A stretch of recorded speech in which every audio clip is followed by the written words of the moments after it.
নমস্কার বন্ধুরা, স্বাগতম আমার চ্যানেলে। আজকে আমি নিয়ে এসেছি একদম নতুন মজার একটা রেসিপি, ফুলকপির পরোটা। ফুলকপির তো অনেক তরকারি খেয়েছেন, ফুলকপির রোস্ট আর অনেক কিছুই রেসিপি আছে যেগুলো আপনারা ট্রাই করে। আজ একবার এই ফুলকপির পরোটাটা ট্রাই করে দেখুন, খুব ভালো লাগবে। চলুন দেখে নিন কিভাবে ফুলকপির পরোটাটা বানাচ্ছি। প্রথমে আমরা পুরটা বানিয়ে নেব। এখানে আমি 250 গ্রাম ফুলকপি নিয়েছি।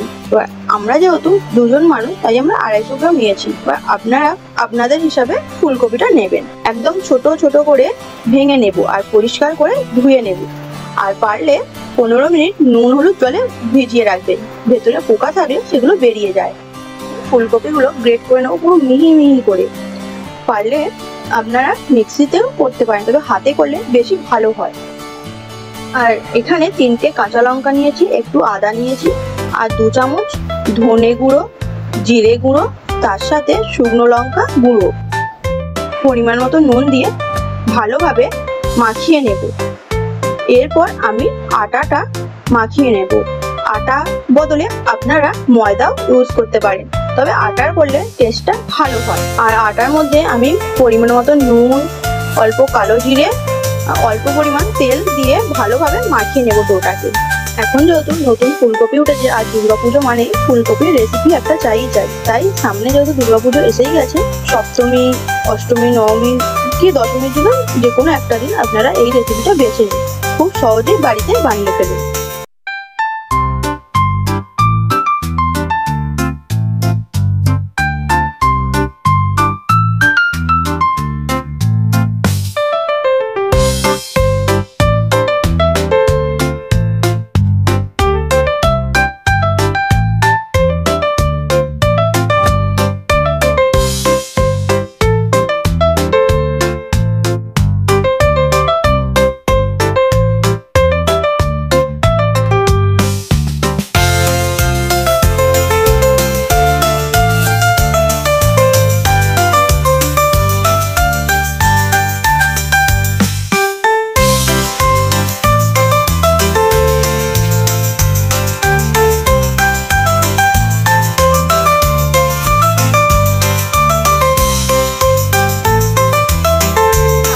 আমি ছোট ছোট করে গুলি করে বানিয়ে নেব।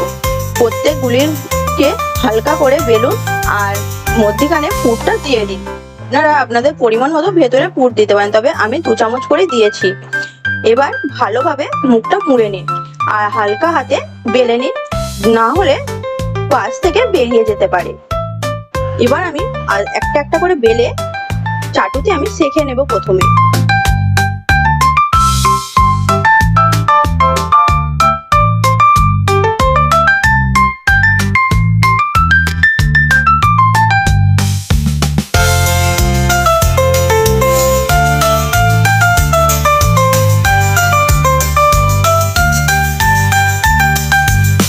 সেঁকে নেওয়ার পর আমি আটাগুলো ভালোভাবে ঝরিয়ে নেব, নয়তো তেলের সাথে ভাজলে পুরো পরোটার সাথে লেগে থাকবে, তাতে খেতে ভালো লাগবে না। আমি যেহেতু আটা দিয়ে বেলেছি, আপনারা তেলও ইউজ করতে পারেন।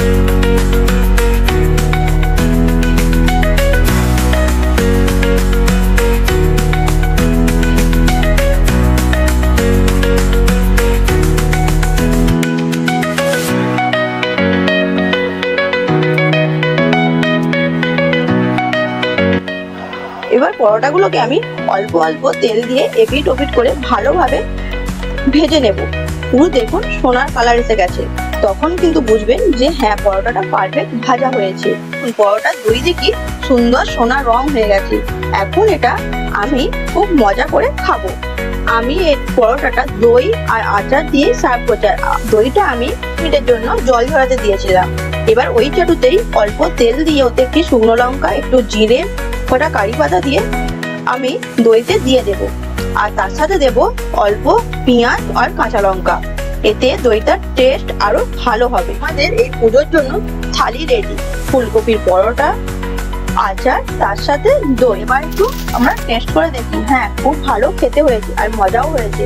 এখানে ফুলকপির ফ্লেভারটা একদম বেস্ট লাগছে, তোমরাও ট্রাই করে দেখো। সো বন্ধুরা, এটা ছিল আজকের ফুলকপির পরোটা রেসিপি। যদি ভিডিওটা ভালো লাগে তাহলে একটা লাইক, কমেন্ট এন্ড সাবস্ক্রাইব করে চ্যানেলটির পাশে থাকুন। ওকে, বাই বন্ধুরা।